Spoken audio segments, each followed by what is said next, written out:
दोस्तों, किसी के भी मन की बातें जानने के लिए 3 तरीके होते हैं, लेकिन इन तीनों तरीकों को समझना अति आवश्यक है।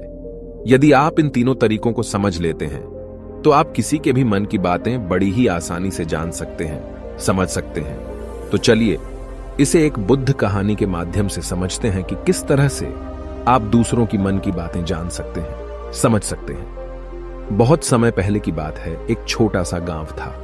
उस गांव में 2 भाई रहा करते थे। बड़ा भाई अंधा था, जिस कारण वो हमेशा घर पर ही बैठा रहता था, और छोटा भाई खेती किया करता था। लेकिन खेतों में अधिक जानवर आने से पूरी फसलें नष्ट हो जाती थीं, जिस कारण छोटा भाई बहुत परेशान हो चुका था। तभी उसे एक तरकीब सूझी। एक दिन उसने सोचा, खेतों में से इन जानवर को भगाने के लिए क्यों ना मैं अपने बड़े भाई की मदद लूं। वैसे भी बड़े भैया अंधे हैं। अगर वह खेत में बैठे रहेंगे और जानवरों की आहट आने पर वो उन्हें जोर से चिल्लाकर भगा सकते हैं, जिससे हमारी फसलें बच सकती हैं। इसलिए उन्हें मैं खेत में बिठा देता हूं। ये सब सोच विचार करने के बाद उसने अपने खेत में ही एक छोटी सी झोपड़ी तैयार की और अपने अंधे भाई को उस खेत में बिठा दिया और उनसे कहा, भैया, यदि कोई जानवर की आहट आपको सुनाई दे तो आप जोर जोर से चिल्लाना। ये सुनकर वो जानवर यहां से भाग जाएंगे और हमारी फसलें नष्ट होने से बच जाएगी। बड़ा भाई अपने छोटे भाई की बात मान लेता है और वो उस दिन से खेत में ही रहना शुरू कर देता है। जब भी किसी जानवर की आहट उसे सुनाई देती तो वो तुरंत जोर जोर से चिल्लाना शुरू कर देता, जिससे वो जानवर उसके खेतों से भाग जाते। ऐसा करते करते कई दिन बीत चुके थे। तभी एक दिन उसके खेत में एक हिरण भागता हुआ आता है और वह खेत के बांध को तोड़कर वहां से भाग गया। लेकिन उसी हिरण का पीछा करते हुए एक राजा भी उस खेत में आ पहुंचा। तभी राजा की नजर उस अंधे भाई पर पड़ती है।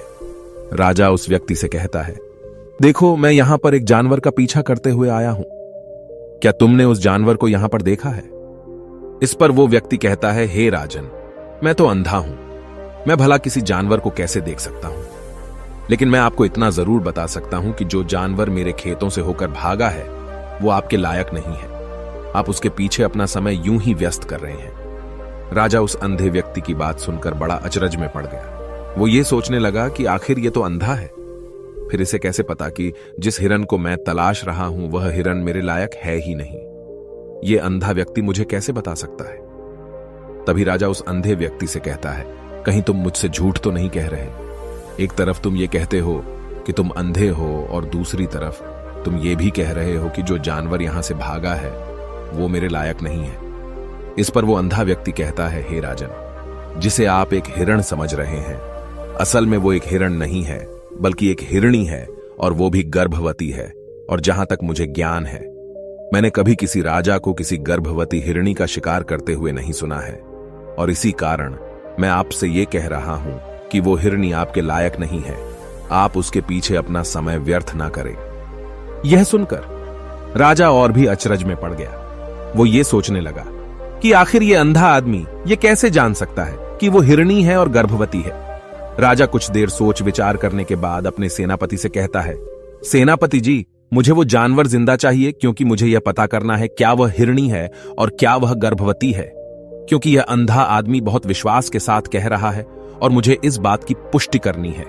यदि वह हिरणी हुई और गर्भवती हुई तो वह हमारे शिकार के लायक नहीं है, क्योंकि हम तो एक हिरण का पीछा कर रहे थे। इसलिए जाओ और पता करो कि क्या वो हिरणी है। सेनापति राजा से आज्ञा लेकर आगे की ओर बढ़ चलता है और कुछ देर बाद जब वह वापस लौट कर आता है तो वह राजा को कहता है, हे राजन, इस अंधे आदमी ने जो भी बातें कही हैं वो बिल्कुल सही हैं। वो एक हिरणी ही है और वह गर्भवती भी है। यह सुनकर राजा आश्चर्यचकित रह गया। उसे समझ नहीं आ रहा था कि आखिर अंधा आदमी कैसे पता कर सकता है कि वह जानवर एक हिरणी है, और तो और वह गर्भवती है। भला एक अंधा आदमी यह कैसे देख सकता है?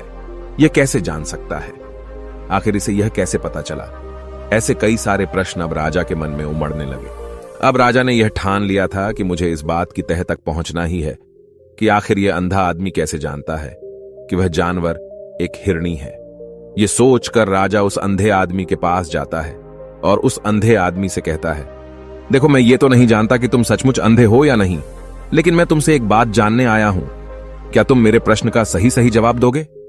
इस पर अंधा व्यक्ति कहता है, हे राजन, आप जो कुछ पूछना चाहते हैं मुझसे पूछ सकते हैं, मैं आपको बिल्कुल सच सच जवाब दूंगा। इस पर राजा कहता है, देखो, एक तो तुम कहते हो कि तुम अंधे हो और दूसरी तरफ तुमने यह बता दिया कि जिस जानवर का पीछा मैं कर रहा हूं वह एक हिरणी है, और तो और वह गर्भवती भी है। आखिर तुम्हें यह कैसे पता चला? तुम्हारे खेत में और भी तो जानवर आते होंगे, और भी तो जानवर यहां से गुजरते होंगे, फिर तुमने यह कैसे अंदाजा लगाया? तभी वह अंधा व्यक्ति राजा से कहता है, हे राजन, आप जिस हिरणी का पीछा कर रहे थे वही हिरणी जब मेरे खेत में आई, उसकी रफ्तार और उसके भागने की आहट से मुझे यह एहसास हो चुका था कि यह एक हिरणी है, और मेरे खेत की जो बांध है वह बहुत छोटी है, उसकी ऊंचाई ज्यादा नहीं है। यदि कोई हिरण होता तो उस बांध को बड़ी आसानी से लांघ जाता, लेकिन वह हिरणी इस बांध को तोड़कर भागी है, और यदि वह इस बांध को छलांग लगाकर पार करने का प्रयास करती तो इससे उसके बच्चे को खतरा होता, और इसी बात से मैंने यह पता लगा लिया कि वह गर्भवती है। इस कारण वह ज्यादा ऊंची छलांग न लगाकर मेरे खेत की बांध को तोड़ते हुए भाग गई। इस पर राजा के मन में एक और प्रश्न उठा। राजा ने कहा, किंतु तुम्हें कैसे पता चला कि वो एक हिरणी ही है, और भी तो कोई जानवर यहां पर आ सकते हैं? इस पर वो अंधा व्यक्ति कहता है, हे राजन, मैं पूरा दिन सुबह शाम यहीं पर बैठा रहता हूं, और मेरी सुनने की शक्ति बहुत तेज है। मैं ये बाफ जाता हूं कि कौन सा जानवर मेरे खेत में आया है, और उसी के आधार पर मैं जोर जोर से चिल्लाता हूं ताकि वो मेरे खेत से भाग जाए और मेरे खेत की फसलों को नष्ट ना कर पाए। राजा उस अंधे आदमी का यह जवाब सुनकर पूरी तरह से संतुष्ट हो चुका था। वो मन ही मन ये सोच रहा था कि आदमी भले ही अंधा हो, लेकिन ये तो बड़ा ज्ञानी मालूम पड़ता है। इस आदमी से कुछ ना कुछ तो काम निकलवाना ही चाहिए। ये विचार लिए हुए राजा वहां से वापस अपने महल की ओर लौट जाता है। राजमहल पहुंचते ही राजा उस अंधे व्यक्ति से कहता है, आप तो बड़े ज्ञानी व्यक्ति हैं, आपको किसी भी बात का पता बड़ी आसानी से चल जाता है। आज मैंने आपको यहां पर इसलिए बुलाया है क्योंकि मैं आपसे ये जानना चाहता हूं कि मेरी पत्नी पतिव्रता है या नहीं। इस पर वो अंधा व्यक्ति कहता है, हे राजन, ये कैसा प्रश्न हुआ? इस पर राजा कहता है, मैंने आपसे बिल्कुल उचित प्रश्न किया है, मुझे इस प्रश्न का उत्तर दीजिए। इस पर वो अंधा व्यक्ति कहता है, हे राजन, ये सारी बातें जाने दीजिए। आपकी शादी को इतने साल बीत चुके हैं, और अब आप ये बात क्यों जानना चाहते हैं? आपके मन में ऐसे प्रश्न क्यों उठ रहे हैं? इस पर राजा जिद करते हुए कहता है, देखिए, आपको मुझे इस प्रश्न का उत्तर तो देना ही होगा। यदि आप मुझे इस प्रश्न का उत्तर नहीं देंगे तो मैं आपको मृत्युदंड दे दूंगा। राजा के मुख से यह बात सुनकर वो अंधा व्यक्ति कहता है, हे राजन, यदि आप इस प्रश्न का उत्तर चाहते हैं तो उसके लिए आपको मेरा एक काम करना होगा। राजा कहता है, बोलो, मुझे क्या काम करना होगा? इस पर व्यक्ति कहता है, इसके लिए आपकी पत्नी को मेरे साथ कमरे में अकेले छोड़ना होगा। उस अंधे व्यक्ति की यह बात सुनकर राजा पहले तो क्रोधित हो जाता है, लेकिन फिर कुछ सोच विचार करने के बाद वह उस व्यक्ति की बात मान लेता है और अपने सेनापति को आदेश देता है, सेनापति जी, इस व्यक्ति को और मेरी पत्नी को एक कमरे में कुछ देर के लिए अकेला छोड़ दे। सेनापति बिल्कुल वैसा ही करता है। अब राजा की पत्नी और अंधा आदमी एक कमरे में बंद हो चुके होते हैं। तभी वो अंधा आदमी राजा की पत्नी से कहता है, मुझे आपको छूना है।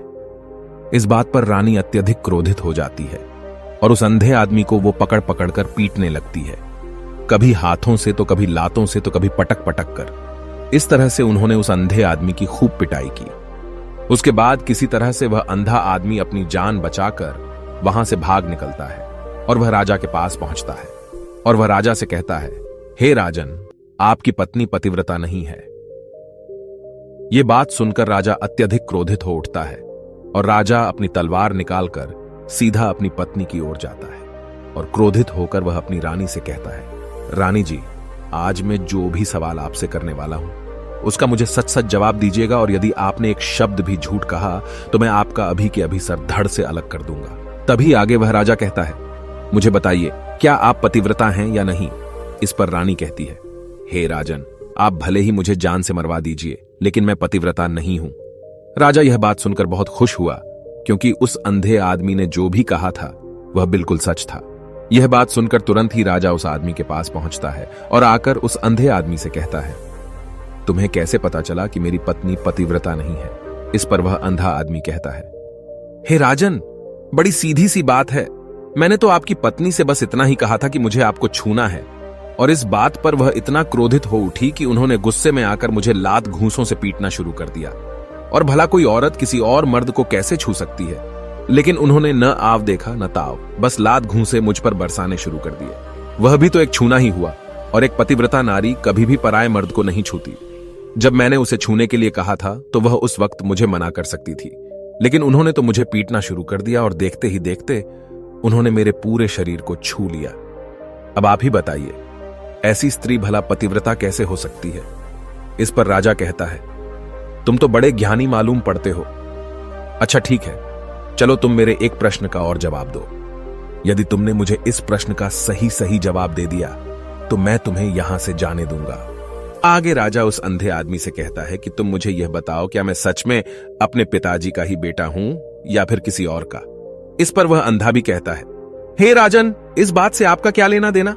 आप किसी की भी औलाद हो, आखिर आप हैं तो इस राज्य के राजा, इसलिए इस प्रश्न को जाने दीजिए।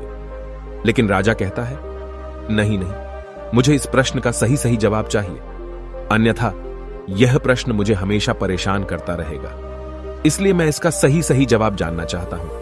यदि तुम इसका सही सही जवाब दे देते हो तो तुम यहां से जा सकते हो, मैं तुम्हें नहीं रोकूंगा। इस पर वह अंधा आदमी कहता है, हे राजन, इसके लिए तो मुझे आपके मां के पास भी जाने की कोई आवश्यकता नहीं है। मैं आपको अभी अभी यह बता सकता हूं कि आप किसकी औलाद हैं, लेकिन उससे पहले मैं चाहता हूं कि आप मुझसे एक वादा करें कि आप मुझ पर क्रोध नहीं करेंगे। राजन ने कहा, मैं तुमसे वादा करता हूं, मैं तुम पर क्रोध नहीं करूंगा। इसके बाद वह अंधा आदमी राजा से कहता है, हे राजन, आप है तो अपने ही पिता के पुत्र, लेकिन आप पर एक कंजूस सेठ की छाया पड़ी हुई है। यह सुन राजा बहुत क्रोधित हो उठा और वह तुरंत तलवार निकालकर अपनी मां के पास जा पहुंचा। वह वहां पर पहुंचने के बाद अपनी मां से कहता है, मां, मुझे सच सच बताइए, क्या मैं अपने ही पिता का पुत्र हूं या नहीं? यदि आपने मुझे सही सही नहीं बताया तो वह यहीं पर अपने प्राण त्याग दूंगा। मुझे बताओ क्या सच है? इस पर उस राजा की मां कहती है, बेटा, तू है तो अपने ही पिता का पुत्र, लेकिन तुम्हारे ऊपर एक कंजूस सेठ की छाया पड़ी हुई है। जब मैं एक बार नहाने के बाद अपना मुंह आईने में देख रही थी, तभी उस कांच के पीछे मुझे एक कंजूस सेठ नजर आता है और उसी की छाया तुम पर पड़ चुकी है।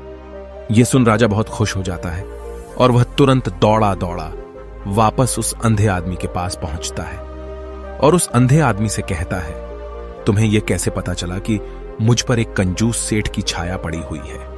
इस पर वह आदमी कहता है, हे राजन, आपने मुझसे कई सारे सवाल पूछे जिनका जवाब मैंने आपको सही सही दिया है। यदि कोई और राजा होता तो मुझे इसके बदले में ढेरों सारे इनाम मिल चुके होते, लेकिन अब तक आपने एक फूटी कौड़ी तक नहीं दी है।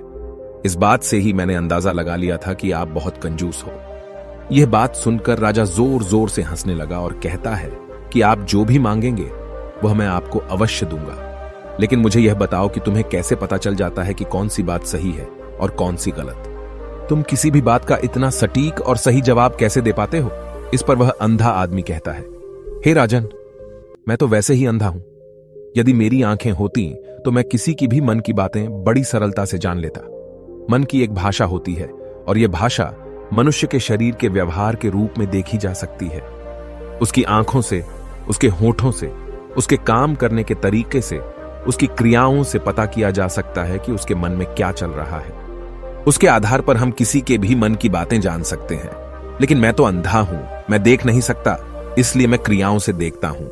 यदि मुझे कोई बात जाननी हो तो अगले आदमी को कुछ काम देना पड़ता है, जिस पर वह व्यक्ति किस प्रकार काम करता है, किस तरीके से इस काम को करता है, उसके आधार पर ही मैं यह पता कर पाता हूं कि उसके मन में क्या चल रहा है। तभी वह राजा कहता है, तो क्या इसका अर्थ यह हुआ कि मैं भी किसी के मन की बातें जान सकता हूं?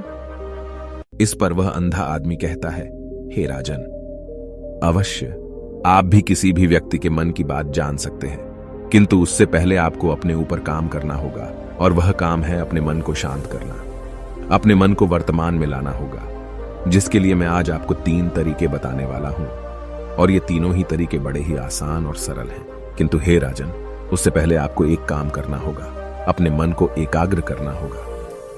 जब हम अपने मन को एकाग्र करते हैं, अपने मन को वर्तमान में लाते हैं, तो हम दूसरे के मन की बात जान सकते हैं, क्योंकि वह आदमी अभी भी अपने मन में वर्तमान में ही सोच रहा है, और हमें भी मन को वर्तमान में ही लाना होगा, तभी हम उसके मन की बातें जान सकते हैं। यदि हम अतीत में हुई घटनाओं के बारे में सोच रहे हैं तो वह जो अगला आदमी वर्तमान में सोच रहा है, वर्तमान में अपने मन में बात कर रहा है, वह हम कैसे जान पाएंगे?